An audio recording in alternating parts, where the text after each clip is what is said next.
আমি নিজের সাথে কিছু একটা করছিলাম। সেই সময় আমার ভাই রুমে চলে আসে ফোনের চার্জার নিতে। আমার এই অবস্থা দেখে সে একটু লজ্জা পেয়ে যায়। আমি তাকে দেখে খুব লজ্জা পাই। পরে আমি তাকে জিজ্ঞাসা করলাম, কি হয়েছে, কেন এসেছো রুমে? সে বলল, মোবাইলের চার্জার নিতে। আমি তাকে আমার পাশে এসে বসতে বললাম। সে আমার পাশে এসে বসে জিজ্ঞাসা করল, আপু কি করছিলে? জামাইয়ের কথা মনে হচ্ছিল বুঝি? আমি বললাম, না, জামাইয়ের কথা মনে করে তো আর লাভ নেই। আমি তোমার কথা ভাবছিলাম। হ্যালো ফ্রেন্ড, কেমন আছো সবাই? আমি তামান্না। আমার বয়স 21। আমি দেখতে অনেক সুন্দর। আমরা 2 ভাই বোন। আমার ছোট ভাইয়ের বয়স 19। আমি তাকে খুব ভালোবাসতাম এবং স্নেহ করতাম।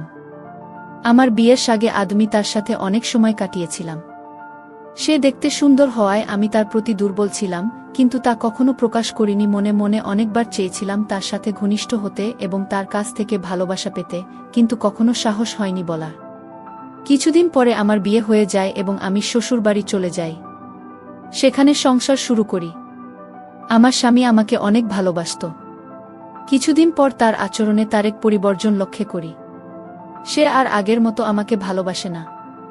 রাত হলেই সে কোনো না কোনো অজুহাতে আমার কাছ থেকে দূরে থাকতে শুরু করে। আমি যখনই তার কাছে যেতাম, ভাবতাম আজ তার সাথে সময় কাটাবো এবং আদর ভালোবাসা নেব, কিন্তু সে আমার কাছ থেকে অনেক দূরে থাকতে শুরু করল। সে এখন এসব করতে পছন্দ করছে না। একদিন আমি তাকে জোর করে এসব করতে বাধ্য করি। তারপর যা হলো, তামাম্বার জিব্রাটাই ভাস করে দিল। এই বয়সেই আমার ভালোবাসার প্রয়োজন ছিল, কিন্তু তা আর হবে না মনে হতে লাগল। কারণ আমার স্বামী এখন অক্ষম হয়ে পড়েছে। তার কোনো এক রোগ ছিল যার প্রভাব এখন দেখা দিতে শুরু করেছে। তাই সে আর কোনোভাবেই আমার অপূর্ণ ভালোবাসা পূর্ণ করতে পারবে না। আমি আমার জীবনের কথা ভাবতে ভাবতে অনেক কান্না শুরু করে দিলাম। এখন আমার কি হবে? কারণ আমার এসবের খুব প্রয়োজন ছিল। আমি এই আনন্দে এই সুখ না নিয়ে থাকতে পারি না। তাই এখন প্রায় প্রতি রাতে নিজের সাথে বিভিন্ন উপায়ে সে আনন্দ নিতে শুরু করি। একদিন আমার ভাই আমার শ্বশুরবাড়িতে আসে এবং আমাকে বাড়িতে নিয়ে যেতে চায়, কারণ আমি অনেক দিন ধরে বাড়িতে যাইনি। সে এসে আমার এই অবস্থা দেখে অনেক শুকিয়ে গিয়েছিলাম আর আমার চোখের নিচে কালো দাগ হয়ে গেছে। সে আমাকে জিজ্ঞাসা করতে, আপু তোমার কি হয়েছে? তুমি এখানে অনেক কষ্টে আছো নাকি? জামাই কি তোমাকে মারে নাকি? না অন্য কিছু? আমি তাকে বললাম, না, এসব কিছু না, কিছুই হয়নি, তুই টেনশন করিস না। তারপর আমি তার সাথে আমাদের বাড়িতে যাই এবং বেশ কিছুদিন থাকার পরিকল্পনা করি। আমি মনে মনে ঠিক করেছিলাম যে আমি আর শ্বশুরবাড়িতে ফিরব না, বাড়িতে চুপচাপ থাকতাম। একদিন বিকেলে ছাদে বসে ভাবছিলাম আমার কি হবে এখন। ঠিক তখনই আমার ভাই সেখানে চলে আসে।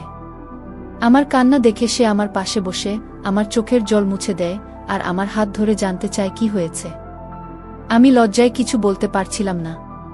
তারপরেও সে অনেক জোর করার পর আমি তাকে বলি যে আমার জামাই আমাকে আর তেমন ভালোবাসে না এবং সে আমাকে সেই সুখ দিতে পারে না। আমার কথা শুনে সে একটু চুপ হয়ে যায়। পরে সে বলে, কেন, কি হয়েছে? তোমরা তো আগে ভুলই ছিলে, তাহলে এখন কি হলো? আমি তাকে বললাম, সে আর কোনোদিন আমাকে সেই সুখ দিতে পারবে না। আমার কথা শুনে তারও মন খারাপ হলো। আমি মনে মনে ভাবছিলাম, এই সুখ এবং ভালোবাসা যদি আমি আমার ভাইয়ের কাছ থেকে পাই, তাহলে অনেক ভালো হবে। তাই আমি একটি পরিকল্পনা করি। কান্না করতে করতে আমি তাকে জড়িয়ে ধরলাম। সে একটু লজ্জা পেল, কিন্তু কিছু বলল না। সে আমার পিঠে হাত রেখে নাড়া দিয়ে বলল, আপু তুমি এত টেনশন করো না, দেখি কি করা যায়। তার এই কথা শুনে আমি বললাম, কি আর দেখবে তুমি, আমার এই সুখ কি তুমি এনে দিতে পারবে? আমি এভাবে থাকতে পারি না, অনেক কষ্ট হয়। সে আর কিছু না বলে আমাকে নিয়ে নিচে চলে আসে নাস্তা করার জন্য। আমরা নাস্তা করলাম এবং অনেক গল্প করলাম। আমি মনে মনে ভাবছিলাম, আমার ভাইও হয়তো আমাকে নিয়ে কিছু ভারতে শুরু করেছে। তাই আমি অনেক আনন্দ পেলাম। এরপর থেকে আমি আমার ভাইয়ের কাছাকাছি থাকতে শুরু করলাম, আর সেও আমার কাছাকাছি থাকতে পছন্দ করল। এখন প্রতি রাতে আমি আমার ভাইয়ের কথা ভাবতে ভাবতে নিজের সাথে বিভিন্নভাবে আনন্দ নিতে থাকি। একদিন রাতে ঘুমানোর জন্য রুমে চলে যাই, ঘরের দরজা প্রায় খোলা ছিল। আমি নিজের সাথে কিছু একটা করছিলাম।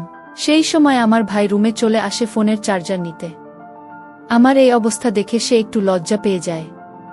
আমি তাকে দেখে খুব লজ্জা পাই। পরে আমি তাকে জিজ্ঞাসা করলাম, কি হয়েছে, কেন এসেছো রুমে? সে বলল, মোবাইলের চার্জার নিতে। আমি তাকে আমার পাশে এসে বসতে বললাম।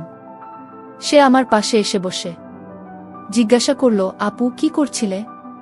জামাইয়ের কথা মনে হচ্ছিল বুঝি? আমি বললাম, না, জামাইয়ের কথা মনে করে তো আর লাভ নেই। আমি তোমার কথা ভাবছিলাই। সে আমার কথা শুনে অবাক হয়ে যায় এবং বলে, কেন আপু? আমি বললাম, এত অবুঝ সাজতে হবে না কি। তারপর আমি তার খুব কাছে গিয়ে বসে বললাম, ভাই, তুমি আমাকে ভালোবাসবে? আমি তোমাকে অনেক ভালোবাসি। ছোটবেলা থেকেই তোমার সাথে থাকতে চেয়েছি অনেকবার, কিন্তু লজ্জায় বলতে পারিনি। আজ বলছি। কুশে আমার কথা শুনে বলল, আপু, তুমি দেখতে অনেক সুন্দর। আমার ও মন করত, কিন্তু আমিও তোমাকে বলতে পারিনি ভয়ে। আমি তার মুখ থেকে এইসব কথা শুনে অনেক খুশি হলাম আর তাকে জড়িয়ে ধরলাম। সেও আমাকে জড়িয়ে ধরল। আমি তার গালে অনেকবার কিস খেলাম। তারপর অনেক দিনের মনে বাসনা আমার পূর্ণ হতে থাকল। সে রাতে আমার রুমে অনেকক্ষণ ছিল আর আমাকে অনেক ভালোবাসা দিল, যেটার জন্য আমি এতদিন অপেক্ষা করছিলাম। পরে সে তার রুমে চলে গেল। একটু পরে যেন আমার রুমে আসো, কারণ অনেকক্ষণ হলো আমি তোমার রুমে আছি, কেউ যেন সন্দেহ না করে। পরে আমি সুযোগ বুঝে তার রুমে গিয়ে আবার শুরু করলাম বাকি কাজগুলো। আমার ভাইয়ের এসব দেখে আমি তো অবাক হয়ে গেলাম। ভাবছিলাম, যদি কিছুদিন আগে এসব হতো তাহলে আমি হয়তো বিয়েই করতাম না। আমরা সেদিন অনেকবার ঘনিষ্ঠ সময় কাটিয়েছিলাম। যেই ভালোবাসা জামার ভাই আমাকে দিয়েছে, এতদিনেও আমার স্বামী আমাকে এই রকম ভালোবাসা দিতে পারেনি। তাই আমি মনে মনে ঠিক করলাম, আমি আমার স্বামীকে ছেড়ে দেব এবং বাড়িতেই থাকব। আর আমার সব অপূর্ণতা আমার ভাইয়ের কাছ থেকে পূরণ করব। এরপর থেকে আমি আর আমার ভাই একসাথে অনেক সময় কাটাতে শুরু করলাম।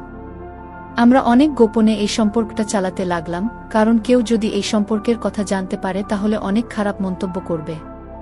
তাই আমরা খুব সাবধানে আমাদের সম্পর্কটা চালিয়ে যেতে থাকলাম। আমি এখন অনেক খুশি, কারণ আমার ভাই আমাকে অনেক ভালোবাসে এবং যত্ন নেয়। আমরা অনেক সময় বাইরে ঘুরতেও যেতাম, আর সেখানেও সুযোগ পেলে আমি আমার ভাইয়ের কাছ থেকে ভালোবাসা নিতাম। সেও আমার সাথে খুব খুশি ছিল, তাই সে আমাকে অনেক সময় দিত। কিছুদিন পর আমি আমার স্বামীকে ছেড়ে দেই। আমি বাড়িতে এসে আমার মায়ের সাথে সব শেয়ার করি এবং বলি যে জামাই আমাকে আর ভালোবাসে না। আমার কথা শুনে মা বললেন, যেটা তোমার ভালো মনে হয় সেটাই করো। স্বামীকে ছেড়ে দেওয়ার পর আমি নিজেই বাড়িতে থাকতে শুরু করি। আমি আর আমার ভাই একসাথে থাকা শুরু করলাম। অনেক সময় কাটাতে লাগলাম, গল্প করতাম, যা আমার জন্য অনেক ভালো সময় ছিল। এখন আমরা সুযোগ পেলেই ঘনিষ্ঠভাবে সময় কাটাই। গল্পটা কেমন লাগলো জানাতে ভুলবে না। তোমাদের সাথেও কি এমন কোনো ঘটনা ঘটেছে? যদি ঘটে থাকে তাহলে কমেন্টে জানাতে ভুলবে না। আরও মজার মজার রোমান্টিক গল্প চাইলে ভিডিওটি লাইক, শেয়ার এবং চ্যানেলটি সাবস্ক্রাইব